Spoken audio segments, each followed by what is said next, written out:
the 4th millennium BCE, ancient Mesopotamia. This is the crucible of civilization, the moment when humans first figured out how to live together in cities. And the Sumerians, those brilliant people, created something that would shape humanity forever. The first recorded pantheon of gods. These weren't abstract concepts. The Sumerians carved their gods into statues, etched them into stone tablets, and wrote epic texts about them. One of the most famous is the Epic of Gilgamesh, a story about a hero searching for immortality. Think about that for a second. 5,000 years ago, humans were already obsessed with living forever. That same quest would appear in myths across every civilization that followed. It's almost like humanity has always known something was missing, something we lost. The goddess Inanna was one of the most powerful deities in the Sumerian pantheon. She controlled love, war, fertility, everything. But when the Babylonians rose to power, they didn't erase her. They transformed her. She became Ishtar in their mythology.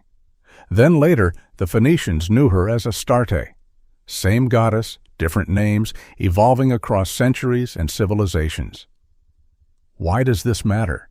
Because it proves that myths weren't static. They were living, breathing stories that changed with every generation. Gods could be promoted, demoted, or completely erased, depending on who was in power. And the people who controlled these stories? They controlled reality itself. Mesopotamian rulers weren't just kings. They were chosen by the gods. Their authority came from divine will, interpreted by priests who held the real power. Every decision, every war, every harvest depended on keeping the gods happy. And if you failed, chaos, destruction, the end of everything. The real power wasn't in the palace. It was in the temples where priests spoke for the gods. Once a year, the entire city of Babylon would gather for a 12-day festival called the etched. This wasn't a celebration. This was a ritual to re-energize the entire cosmos. Inside the great temple of Marduk, the most powerful god in the Babylonian pantheon, people would chant the Enuma Elish, the Babylonian creation myth, over and over like a magical incantation. They genuinely believed that without this ritual, the universe itself would collapse. The sun might not rise, crops could fail, enemies would invade. Why? Because in their minds the gods were capricious. Their will could change at any moment. They had to be continuously praised, worshipped, and placated, or they would abandon humanity. This wasn't superstition to them. This was science. This was how reality worked. The priests who interpreted the will of the gods held more power than the kings themselves. They could predict the future, explain disasters, and justify wars, all by claiming the gods demanded it. And nobody could question them, because challenging the priests meant challenging the gods themselves. This system created an iron grip on society. Think about the psychological power this gave rulers. If you're told from birth that the king is chosen by the gods, that the social order is divinely ordained, how do you rebel? How do you question it? You can't. Because questioning the system means questioning reality itself. The Babylonians weren't unique in this. Every ancient civilization used myths the exact same way. But some took it even further. What happened next in ancient Egypt would make Babylon look tame. The Egyptians didn't just claim their rulers were chosen by gods. They claimed the rulers were gods, living, breathing deities walking among mortals, and the entire society was built on that single terrifying idea. Ancient Egypt's mythology had one core concept that defined everything: the creation of order from chaos. In Egyptian belief, before the world existed, there was only none, the primordial waters of chaos.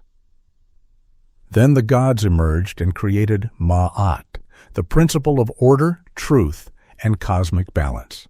And once that order was established, it had to be maintained at all costs. This is where it gets dark. Egyptian myths didn't just explain the past, they validated the present. Every pharaoh was considered a living god, a direct descendant of the deities themselves. This meant questioning the pharaoh wasn't political disagreement. It was blasphemy. It was attacking the cosmic order itself. The entire system of government, the social hierarchy, the treatment of slaves and workers, all of it was justified by mythology. But the Egyptians took it one step further with a concept that sounds insane to modern minds. They believed time was cyclical. Events that happened in society weren't new. They were just repeating what had already been recorded in the myths. If a pharaoh went to war, it was because the gods had gone to war in the myths. If there was a festival, it was reenacting something that happened in mythological time. This created a society that was fundamentally conservative. Why change anything when the myths have already shown us how everything should be? Why innovate when the gods have already provided the perfect template? For thousands of years, Egyptian society remained remarkably stable because myths had frozen it in place. The Egyptians genuinely believed this. It wasn't propaganda. It was reality. Archaeological evidence shows that even common people, not just the elite, structured their lives around these myths. They named their children after gods. They placed protective amulets in their homes. They prepared for the afterlife based on mythological instructions found in texts like the Book of the Dead. The power of mythology to shape an entire civilization is staggering. But Egypt wasn't alone. Across the Mediterranean, something even more complex was developing. A civilization that would create so many myths, so many contradictory stories that it would take two of history's greatest poets just to sort through the chaos. Ancient Greece was a beautiful mess. Unlike Egypt, with its unified mythology, or Mesopotamia, with its clear pantheon, Greece was fractured into more than 1,000 independent city-states, and every single one had its own founding myth. Every single one claimed a protective deity. Athens had Athena, Sparta had Ares, Corinth had Poseidon. The list goes on forever. This created absolute mythological chaos. The same gods appeared in different cities with completely different stories. Zeus might be a wise ruler in one myth and a violent tyrant in another. Hera could be a protective mother or a vengeful destroyer, depending on which city-state was telling the story. And because each city-state valued its independence, they refused to standardize these myths. Foundation myths weren't just origin stories. They were fundamental to the entire concept of citizenship. If you were born in Athens, you weren't just a resident. You were part of a divine story that connected you to the gods themselves. Your city's protective deity gave you identity, purpose, and belonging. Patriotism wasn't about loving your government. It was about honoring your divine heritage. This also meant that wars between city-states weren't just political conflicts. They were mythological battles. When Athens fought Sparta, it was Athena versus Ares playing out in the mortal world. Every soldier believed they were fighting on behalf of their god. Every victory was proof that their deity was more powerful. Every defeat meant they had somehow failed the gods. But the contradictions were becoming a problem. How could Zeus be both merciful and cruel? How could the gods demand justice in one myth and commit atrocities in another? How could heroes like Heracles be both noble and monstrous? Greek society was drowning in conflicting narratives, and something had to give. That's when two men changed everything. Two poets who would take this mythological chaos and weave it into something coherent. Something that would define Greek culture for the next 3,000 years. Their names were Homer and Hesiod, and what they created was nothing short of the first mythological universe. Homer gave us the Iliad and the Odyssey. Two epic poems that didn't just tell stories, but created an entire framework for understanding Greek mythology. The Iliad showed the Trojan War, not as a historical event, but as a stage where gods and humans interacted, where fate and free will collided. The Odyssey followed Odysseus on his journey home, encountering gods, monsters, and challenges that tested every aspect of his character. But what made Homer revolutionary wasn't just storytelling. He wove disparate myths together into one continuous narrative thread. Suddenly, all those contradictory stories from different city-states had a context. They fit into a larger timeline, a grander story. Homer created what we'd now call a cinematic universe, centuries before cinema existed. Then came Hesiod with his theogony. This was the genealogy of the gods, a comprehensive record of who came from whom, who ruled when, and how power shifted through generations. Hesiod organized the chaos. He showed how the primordial gods gave birth to the Titans, how the Titans were overthrown by the Olympians, and how Zeus became the supreme ruler. Together, Homer and Hesiod created the first authoritative attempt at a pan-Hellenic record of mythology. Pan-Hellenic meaning all of Greece, not just one city-state. They gave Greek culture a shared identity. Now, a person from Athens and a person from Sparta could disagree on politics, but still reference the same myths, the same gods, the same stories. This had enormous consequences. Greek mythology became exportable.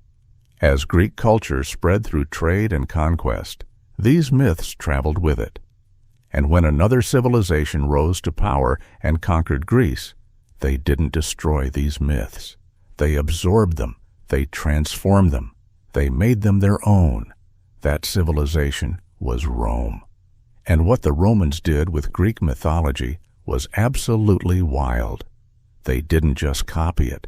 They created something entirely new, a divine melting pot that would include gods from Greece, Egypt, Syria, and Phrygia, all worshipped in the same city. The question is, how did this happen? And why did Rome need so many gods?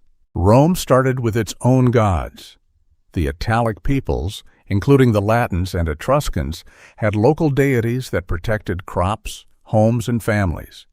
Simple gods for simple needs. But as Rome expanded and came into contact with Greece, everything changed. The Romans looked at Greek mythology and saw something they didn't have. Epic stories, dramatic conflicts, gods with personalities, and complex relationships. So they did what Rome always did. They conquered and absorbed. Zeus became Jupiter. Hera became Juno. Ares became Mars. The entire Greek pantheon was imported, renamed, and integrated into Roman culture. But the Romans didn't stop there. The poet Virgil was commissioned to write a foundation myth for Rome itself, the Aeneid. It was consciously modeled on Homer's epics. The story followed Aeneas, a Trojan hero who escaped the fall of Troy and eventually founded the city that would become Rome.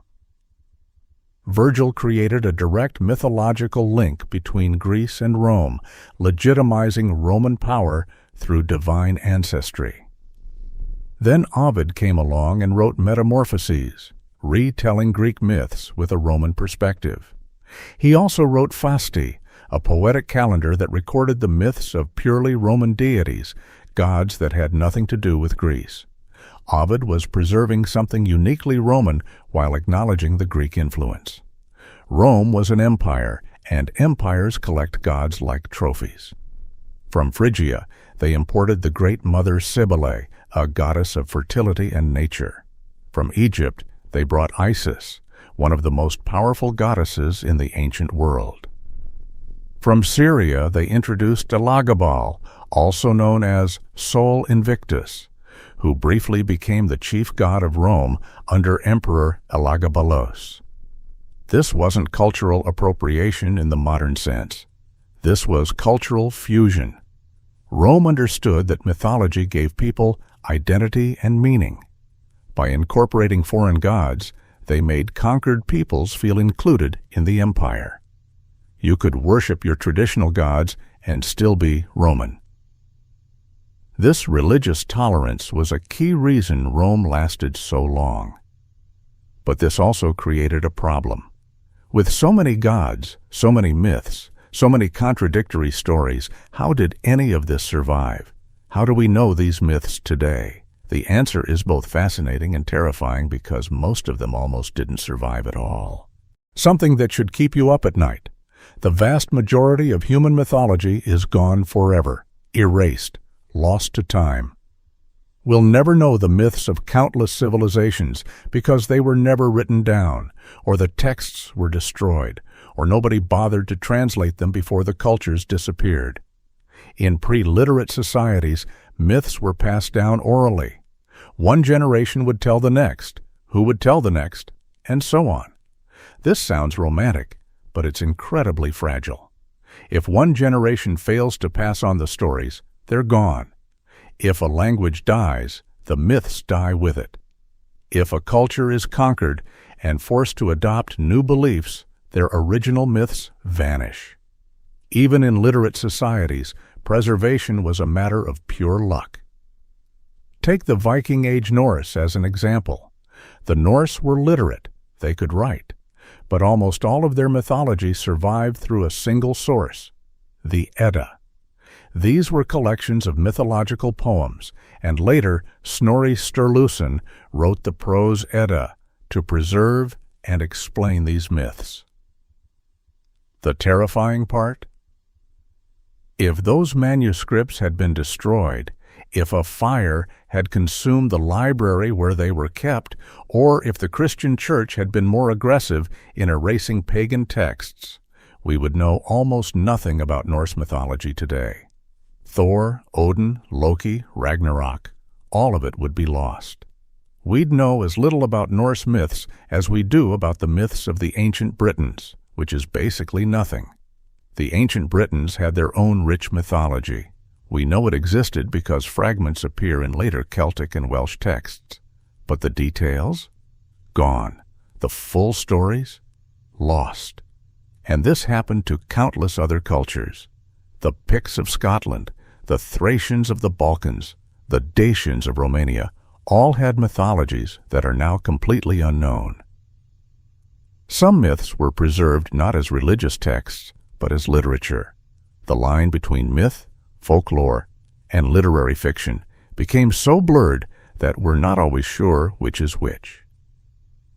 The tales of King Arthur, for example, are rooted in Celtic mythology, but they've been so transformed by medieval poets and modern authors that the original myths are nearly unrecognizable. Hindu mythology survived because the Ramayana and the Mahabharata were preserved as epic poetry, masterpieces of literature that people wanted to copy and protect. But how many other cultures had similar epics that were lost because nobody thought to preserve them? This fragility is why what comes next is so important, because right now, today, there are living mythologies that most people have never heard of, and some of them are intentionally kept secret. Myths that survived by becoming something else tell an interesting story. The tales of King Arthur are the perfect example. Most people think of King Arthur as medieval European literature, chivalric romances about knights and quests. But dig deeper and you find Celtic mythology woven throughout. The Lady of the Lake, Excalibur, Avalon, these are mythological elements from pre-Christian Celtic beliefs. The story of Arthur pulling the sword from the stone? That's a mythological motif about divine right to rule, similar to what we saw in ancient Egypt and Mesopotamia. The quest for the Holy Grail? That's a Christianized version of older Celtic myths about magical cauldrons and sacred objects. Arthur's knights? They're following the same heroic patterns we see in Greek, Norse, and Hindu mythology. We only know these Celtic roots because medieval poets like Chrétien de Troyes and later Thomas Malory wrote them down. They transformed oral myths into literature, and in doing so, they preserved them. But they also changed them, added Christian themes, removed pagan elements, and created something new. The same thing happened with Hindu mythology. The Ramayana and the Mahabharata are celebrated as masterpieces of epic poetry, and they absolutely are. But they're also religious texts, mythological records of gods and heroes. The Ramayana tells the story of Rama, an avatar of the god Vishnu, on his quest to rescue his wife Sita from the demon king Ravana.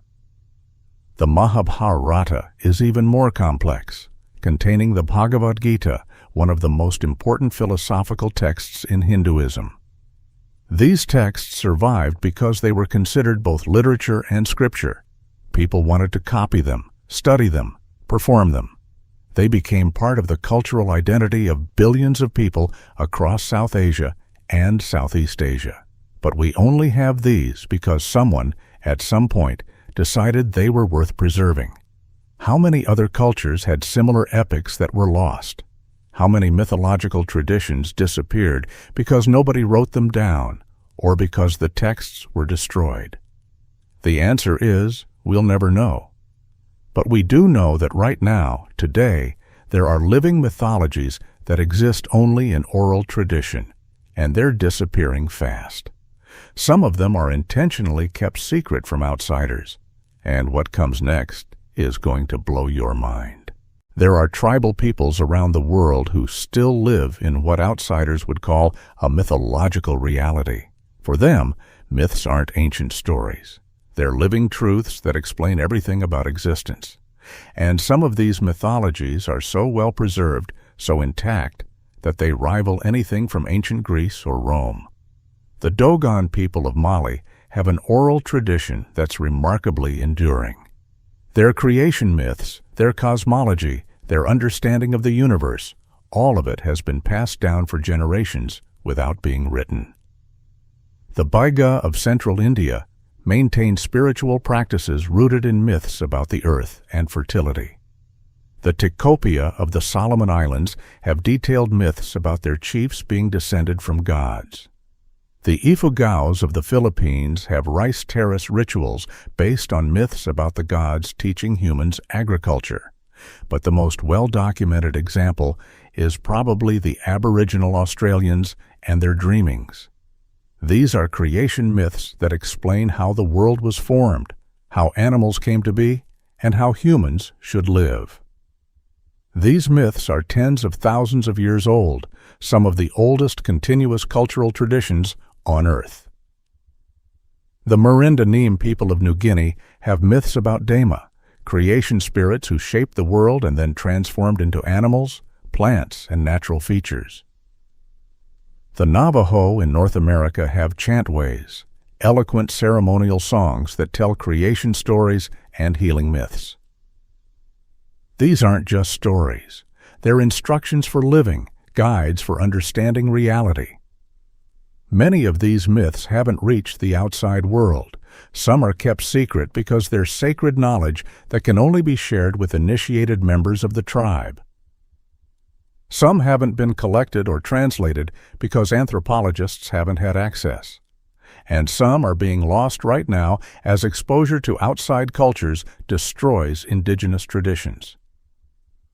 Oral tradition is remarkably strong, but it's also vulnerable. When a language dies, the myths told in that language often die too. When young people leave their communities for cities, they stop learning the old stories. When missionaries arrive and convert people to Christianity or Islam, they often discourage or forbid traditional myths. This is happening right now in our lifetime. Mythologies that have existed for thousands of years are disappearing within a single generation. And once they're gone forever, which brings us to the darkest part of this entire story. Indigenous cultures around the world are being destroyed, and with them, their mythologies are vanishing. There are three main reasons why these myths haven't reached the outside world, and all of them are devastating. First, many myths are secret knowledge. They're not meant to be shared with outsiders. In some cultures, revealing certain myths to uninitiated people is taboo, potentially dangerous. These myths contain information about sacred sites, spiritual practices, and cultural identity that communities want to protect. After centuries of colonization, exploitation, and cultural erasure, why would they trust outsiders with their most precious stories? Second, many myths simply haven't been collected or translated. Anthropologists and linguists can't be everywhere at once. Some languages are spoken by only a few hundred people in remote areas. Recording and translating these myths requires time, resources, and access that often doesn't exist. By the time researchers arrive, it's sometimes too late. The elders who knew the stories have passed away, and the younger generation never learned them. Third, and this is the most disturbing, many myths have been lost because exposure to outsiders has attacked and destroyed indigenous cultures. When colonizers arrived in the Americas, Africa, Asia, and Oceania, they didn't just take land, they destroyed belief systems. They forced conversions to Christianity. They banned traditional practices. They sent children to boarding schools where speaking their native language was punished. The result? Entire mythological traditions erased within a generation. The profound expression of creative impulse that these myths represented, gone. And we're not just talking about ancient history. This is happening right now. Languages are dying at an alarming rate. UNESCO estimates that one language dies every 2 weeks, and with each language, myths and stories disappear. Myths are more than just stories. They're how cultures answer the fundamental questions of existence: birth, death, suffering, joy, purpose, everything. They're the territory of poetic imagination, as one anthropologist put it. They're how humans make sense of chaos and find meaning in a confusing world. According to C.S. Lewis, myths take all the things you know and restore to them the rich significance hidden by the veil of familiarity. They make the ordinary sacred again. They give life depth and meaning. Without myths, we lose that connection to something greater than ourselves. Why did every ancient civilization create gods? Why did every culture develop mythology? Because humans need stories to make sense of existence. We need answers to questions about birth, death, and everything in between. We need to believe there's order in the chaos, meaning in the suffering, purpose in our lives. The Sumerians created myths to explain their cities and justify their rulers. The Egyptians used myths to maintain cosmic order and divine authority. The Greeks wove contradictory stories into a shared cultural identity. The Romans absorbed gods from across their empire to unify diverse peoples. And today, tribal peoples around the world still live in mythological realities that connect them to their ancestors and the land. Even now, in our modern scientific world, myths remain the bearers of tradition and the spiritual and moral guide of peoples across the globe. We might not worship Zeus or Odin anymore, but we still tell stories about heroes and villains, good and evil, sacrifice and redemption. We create new myths in our movies, our books, our religions.